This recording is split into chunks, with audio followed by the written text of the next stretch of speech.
Today's quick tip is all about pot holders. Join me.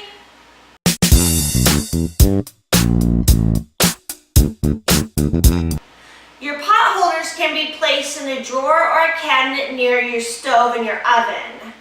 Not everyone always has a spot like that, so I suggest going to the store, getting some of those command hooks, and hanging your pot holders on the inside of your cabinet doors. Personally, I have my pot holders right here.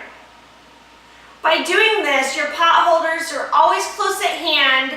You don't ever have to worry about going and looking and finding them, and they're not laying out on your countertops and they're put away in a drawer until your kitchen looks nice and neat. Don't forget to subscribe to my channel for daily DIY Your Life videos. Hit the little bell icon next to subscribe so that way you never miss a video.